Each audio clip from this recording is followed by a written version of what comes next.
नमस्कार दोस्तों, स्वागत है आपके अपने YouTube चैनल संजीवनी मेडिकल एजुकेशन में। मैं हूं डॉक्टर गोपाल, स्वागत करता हूं आपका। आज हम नए टॉपिक में बात करने वाले हैं ब्लड प्रेशर, बीपी।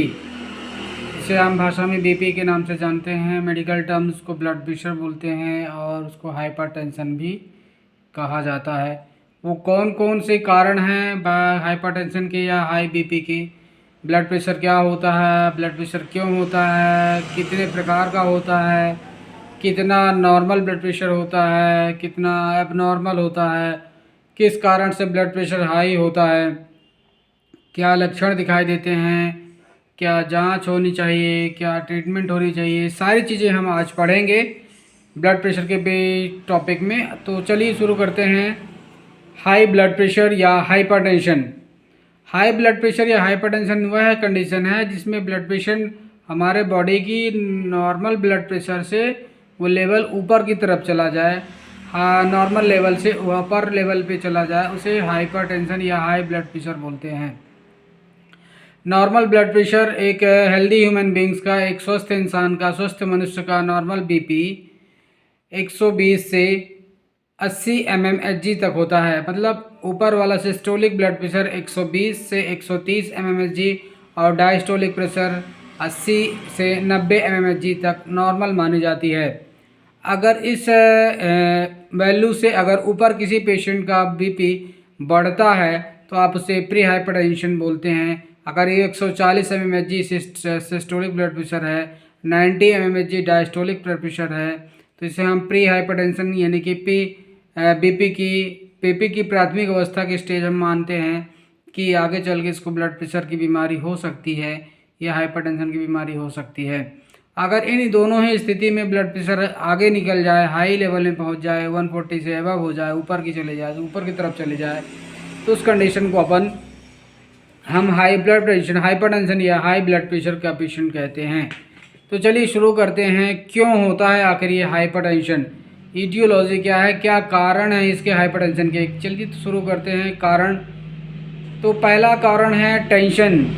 अगर किसी भी प्रकार का एंजाइटी है, टेंशन है, टेंशन से भी ब्लड प्रेशर हाई होता है। किसी प्रकार की चिंता होती है, टेंशन होता है, तनाव होता है, उससे पहले प्राथमिकता बनती है कि इस पेशेंट का ब्लड प्रेशर हाई हो सकता है। दूसरा कारण है कि कोई हार्ट की कोई डिजीज़ है, कोई हृदय की कोई बीमारी है, हृदय रोग है कोई किसी प्रकार का, उसमें आपका ब्लड प्रेशर हाई हो सकता है। तीसरा कारण है रेनल की डिजीज़, मतलब किडनी की कोई बीमारी है, उस कंडीशन में भी पेशेंट का ब्लड प्रेशर हाई हो सकता है। किडनी की बीमारी में आपका ग्लोमेरुलोनेफ्राइटिस हो गया है, नेफ्रोटिक सिंड्रोम हो गया, गुड पोस्चर सिंड्रोम, ये बीमारी के नाम है। अगर ये बीमारी हो जाती है तब भी ब्लड प्रेशर हाई होता है। कोलेजन वैस्कुलर डिजीज़ है, अगर ये डिजीज़ चल रहा है तो पेशेंट को हाइपरटेंशन की कंडीशन आ सकती है, हाई बीपी हो सकता है। किडनी में कोई डिजीज़ है, सिस्ट है, कोई ट्यूमर है, उस कंडीशन में भी पेशेंट को हाई बीपी की शिकायत हो सकती है।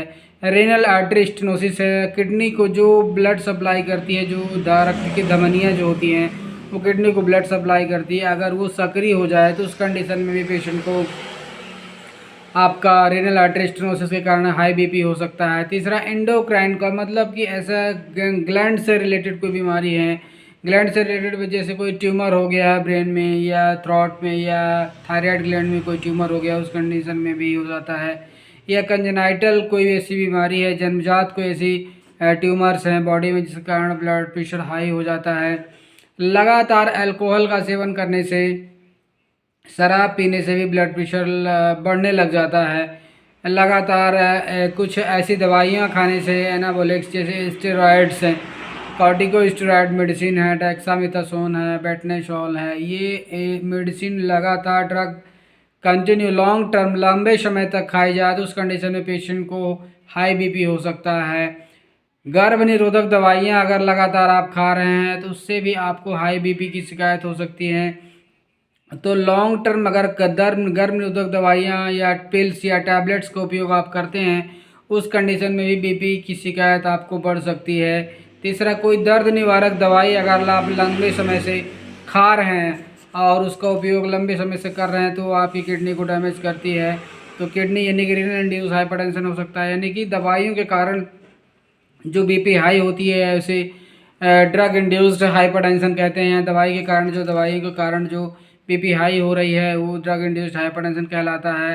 दूसरा कुछ ऐसे कोई अगर फीमेल प्रेग्नेंट है तो प्रेगनेंसी की अवस्था में शरीर में सूजन आ जाती है, प्रोटीन जाने लग जाता है, बॉडी में एडिमा डेवलप हो जाता है, उस कंडीशन में भी पेशेंट को प्रीएक्लैम्प्सिक हाइपरटेंशन होती है।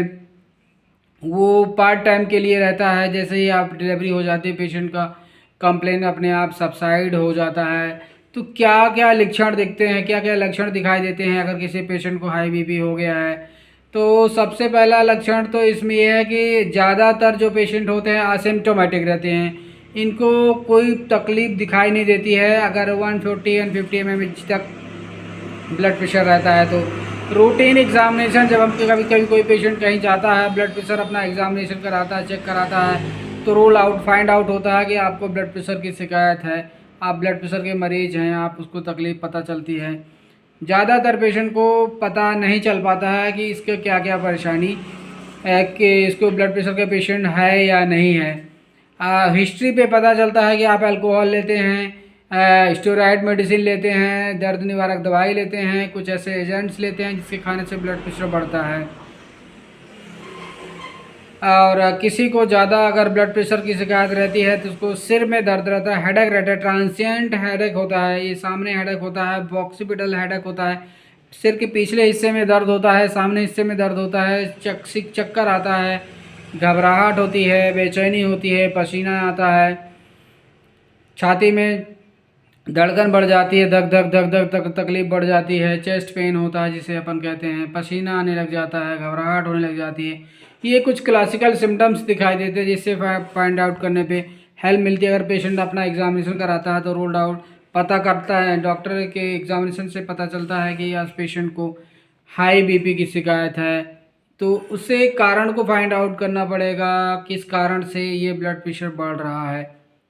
अगर टेंशन लेता है तो टेंशन को दूर करना पड़ेगा, अल्कोहल है, कुछ दवाइयाँ हैं, ये दवाइयों को बंद करना पड़ेगा। अगर किसी को ये लगातार ये प्रॉब्लम बनी है, उसका ट्रीटमेंट नहीं लेता, उसका एग्जामिनेशन नहीं कराता है, तो पेशेंट को कॉम्प्लिकेशन दिखाई देते हैं हाइपरटेंशन की, यानी कि हाई बीपी की, जैसे कि लकवा मार सकता है, ब्रेन हेमरेज हो सकता है, ब्रेन की नसें फट सकती है, सब अरेक्नॉइड हेमरेज जिसे अपन बोलते हैं, ब्रेन हेमरेज की जिसकी अपन बात करते हैं, पैरालिसिस हो सकता है ब्रेन हेमरेज के कारण, आपका हाइपरटेंसिव एनसेफेलोपैथी से ब्रेन में सूजन आ जाती है, ब्रेन अनकॉन्शियस हो जाता है पेशेंट, लकवा लग जाता है, ये सारी चीज़ें दिखाई देती है पेशेंट को। हार्ट अटैक आ सकता है अगर उस पेशेंट का प्रॉपर तरीके से ट्रीटमेंट नहीं करें तो। अगर हम इस कॉम्प्लिकेशन में और हार्ट की कोई बीमारी हो जाती है, किडनी अगर लगातार ब्लड प्रेशर हाई रहे तो किडनी डैमेज हो जाता है, रीनल फंक्शन डिस्टर्ब हो जाते हैं, ये सारी प्रॉब्लम्स आती हैं अगर हाई बीपी का पेशेंट है।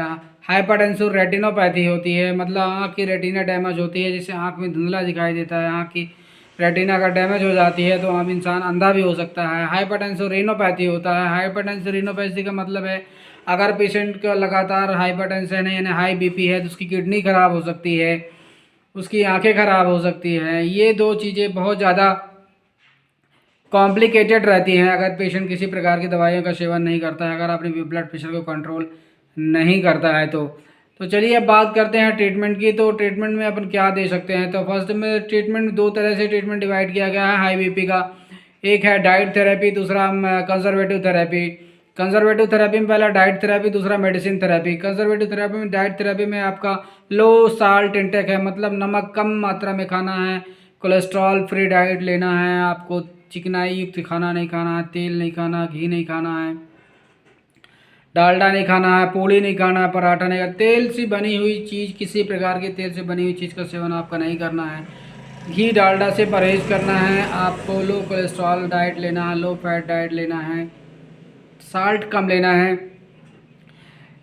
सफ़ेद नमक की जगह आप काला नमक या सेंधा नमक का उपयोग कर सकते हैं। अगर आप मेडिसिन की बात करें तो anti hypertensive drugs, blood pressure को कम करने वाली दवाइयाँ आपको लेनी पड़ेगी, जो अपने आप को ब्लड प्रेशर को कंट्रोल करना पड़ेगा और आपकी आपको पता करना पड़ेगा किन कारणों से ब्लड प्रेशर हाई हो रहा है। फाइंड आउट द कारण को पता लगा के उसका इलाज करेंगे।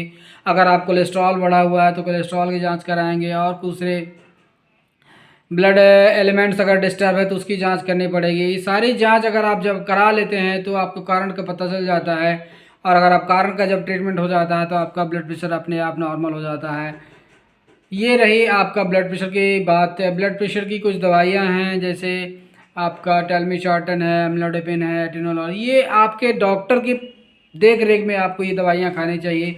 आप अपने से दवा ये खरीद के नहीं खा सकते हैं, यानी इसका कुछ साइड इफ़ेक्ट आपको वो आपका डॉक्टर डिसाइड करेगा कि आपको ये दवाई खानी है या नहीं खानी है। आशा करता हूँ ये टॉपिक आपको अच्छा लगा होगा। उम्मीद करता हूँ मेरी बात आपको समझ में आई होगी। ऐसे ही इन्फॉर्मेटिव वीडियो पाने के लिए आप हमारे यूट्यूब चैनल संजीवनी मेडिकल एजुकेशन को आप सब्सक्राइब करिए, लाइक करिए, कमेंट करिए। अगर कोई जानकारी आपको चाहिए तो आप कमेंट बॉक्स में अपनी बात रख सकते हैं, जिससे हम आपको पूरी जानकारी देने की कोशिश करेंगे। और शेयर ज़रूर करें एक दूसरे को, जिससे ये जानकारी एक व्यक्ति से दूसरे व्यक्ति में पहुँचे। उम्मीद करता हूँ आपको ये बात हमारी अच्छी लगी होगी, और अच्छी लगी तो हमें आप सब ज़रूर सपोर्ट करें, जिससे ऐसे ही इन्फॉर्मेटिव आपको वीडियो बनाते रहें। तब तक के लिए आप अपना ध्यान रखिए। धन्यवाद।